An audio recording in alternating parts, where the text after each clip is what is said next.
안녕하세요. 시장이 지금 굉장히 다크합니다. 이번 주 목요일 새벽 3시에 금리 인상 발표가 있기 때문에 시장이 이것 때문에 쉽사리 움직이지 못하고 있어요. 두려워하는 분위기로 목요일을 맞이하고 있는 상황입니다. 잭슨홀 파월 연설로 인해서 파월이 변했다라는 걸 시장이 눈치를 챘어요. 그 다음부터는 이제 사람들이 공포를 느끼기 시작합니다. 거기에 CPI가 예상보다 더 높게 나왔었죠. 그래서 9월 금리 인상 망했다. 강하게 나오겠구나. 다 이거를 직감한 상황입니다. 이것들이 다 반영이 돼 있는 것 같아요. 이제 분위기상 좋을 거라는 전망이 적어서 기대감도 없는 상태인데요. 일정을 보시면은 새벽 3시에 금리 결정이 나고 3시 30분에는 기자회견이 있습니다. 그리고 이번 달에는 금리 예상도 나와요. 9월이기 때문에 시장에 많은 이벤트로 작용할 것 같아요. 1% 올릴 거라는 분위기인데 0.75가 그래도 가장 확률이 높아요. 0.75가 나왔을 때 시장이 어떻게 반응할 건가를 하나 봐야 되고 3시 반에 파월이 이야기를 할 건데 여기서 힌트가 있냐 없냐도 굉장히 중요할 겁니다. 그리고 9월 달에만 나오는 점도표가 있는데 이 점도표를 보고 나서 시장이 어떻게 해석할 건가, 내년을 어떻게 바라볼 것인가, 이런 것들이 증시에 많은 영향을 줄 것이다. 그렇기 때문에 지금 월요일, 화요일, 수요일에 오르는 게 그렇게 의미가 없을 수 있다라는 거죠. 목요일을 잘 봐야 된다는 겁니다. 여기서 중요한 건요, 금리 예상이에요. 나머지들은 여러분 많이 들으셨을 거니까 6월 달에는 연말 금리를 3.8%로 봤었습니다. 근데 지금 시장이 4.2% 정도 보고 있거든요. 이번 점도표에서 FOMC는 그 어디까지 보고 있는지가 시장에 영향을 줄 거예요. 그동안은 우리가 한 4.0 정도까지 예상을 했었어요. 그런데 그거보다 좀 낮아지겠지라는 기대감이 약간 있었는데 이제는 4.0보다 더 할 거야. 한 4.25 정도 가지 않겠어? 4.5까지 갈 수 있지도 않을까? 뭐 이렇게 얘기를 하고 있어요. 대략적으로 4.25 정도가 지금 시장의 주류 의견이다 보시면 될 것 같고요. 2023년도 점도표도 있습니다. 내년의 금리가 어디까지 갈 것인가, 그리고 떨어지는 지점이 어디쯤 될 것인가, 이런 것들을 볼 수 있는데요. 6월 달만 해도 3.4로 훈훈했었어요. 올해 말에 3.8을 찍고 내년에 3.4로 내려오면서 인플레 소멸 계획이 올해가 정점, 내년쯤부터 이제 하락 시작, 이렇게 생각을 하면서 긍정적으로 봤었거든요. 근데 이번에는 내년 금리가 올해 말보다 더 높을 가능성이 있다라는 거죠.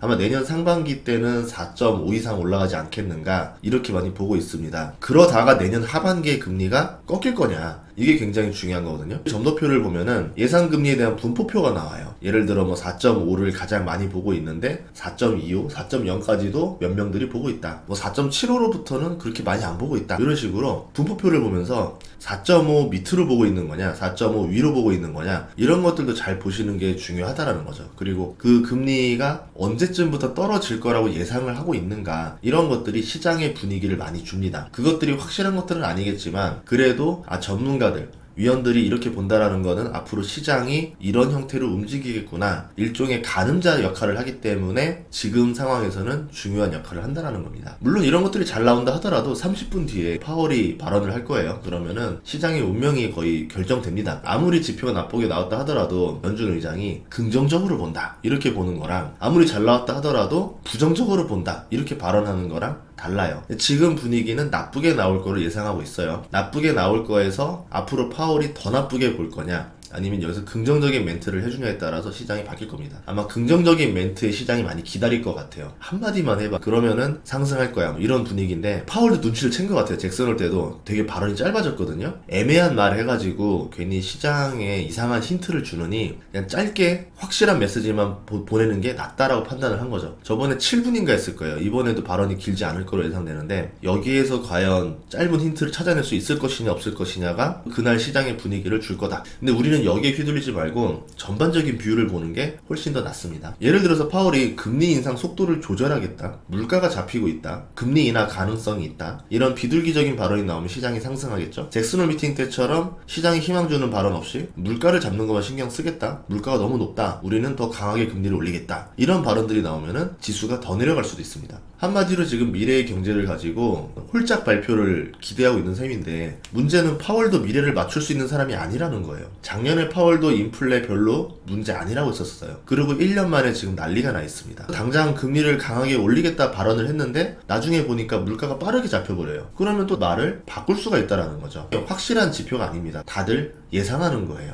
투자자는요, 자신의 포지션에 따라서 상승하길 또는 하락하길 바랍니다. 근데 상황이 바뀔 수 있다는 걸 항상 생각을 해야 돼요. 버핏이나 피터 린치처럼 확실한 기업에 대해서는 대나무 정신을 가질 필요가 있겠죠. 기업에 대해서는. 그런데 지수에 대해서는 유연한 사고를 가져야 됩니다. 저도 기업에 투자하는 사람인데 왜 경제전망 힌트를 찾으려고 할까요? 기업의 미래 이익에 대한 변수를 예측하기 위해서인데요. 아무리 확실한 기업이라 하더라도 내가 가진 기업이 예를 들어서 부채가 많은 스타트업이다라고 하면은 지금 거시경제 상황에서 위험에 노출된 상황이겠죠. 그러면 이거를 보유하는 것보다 파는 게 낫습니다. 아무리 이 기업을 믿는다 하더라도. 반대로 인플레가 잡히지 않는다라고 하면 대부분의 기업이 어려워지겠지만 인플레로 돈을 쓸어담는 기업도 있어요. 그럼 이번 전망에서 인플레가 안 꺾이는구나라는 걸 알았어요. 그러면 이 기업의 이익 성장이 향후 더 지속되겠구나, 이렇게 판단할 수도 있겠죠. 무난한 필수 소비재라던가 경기 방어주라고 하면은 이렇게 거시경제에 신경을 안 써도 되겠지만, 경기 민감주를 보유한 사람들, 대표적으로 반도체 투자한 사람들, 경제전망 유심히 볼 수밖에 없습니다. 스트레스 받아가면서 왜 투자를 하냐라고 하는데,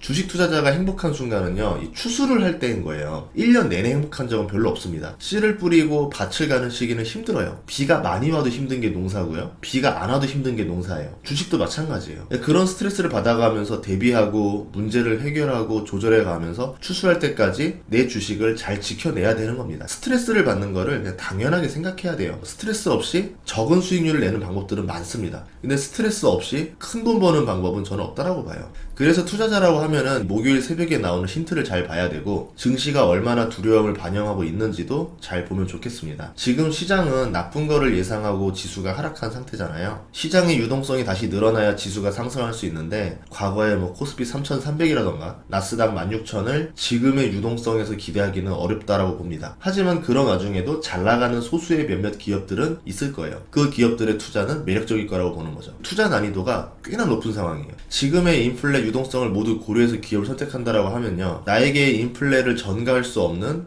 수요가 폭발적인 1차 산업들, 또는 공급 부족이라던가 브랜드 파워로 고객에게 가격을 떠넘길 수 있는 사업들, 국가의 정책 지원금을 받을 수 있는 사업들, 유동성 위기가 없는 현금 장사를 하는 사업들, 실적 성장이 여전히 빠른 속도를 유지하는 기업들, 이런 기업을 찾아 투자를 해야 되는데, 한국, 미국뿐만 아니라 일본, 중국, 동남아, 유럽, 남미까지 다 뒤져서라도 이런 기업이 존재한다라고 하면 투자를 해야 돼요. 나는 한국에만 투자할 거야, 미국에만 투자할 거야, 배당 있는 것만 투자할 거야, 좀 이상한 고집을 버려야 됩니다. 돈이 되는 거라고 하면요, 고집 다 버리셔야 돼요. 돈 안 되는 거에 시간 투자하지 마시고요, 지금은 돈 되는 거에만 투자해서 살아남는 시기입니다. 굉장히 어려운 시기예요. 잘못 고집 부렸다가는 정말 쓸려나갈 수가 있어요. 지금 굉장한 썰물입니다. 조심하셔야 됩니다. 다음 시간에 중요한 정보를 찾아뵙도록 하겠습니다. 목요일날 라이브에서 뵙도록 할게요. 감사합니다.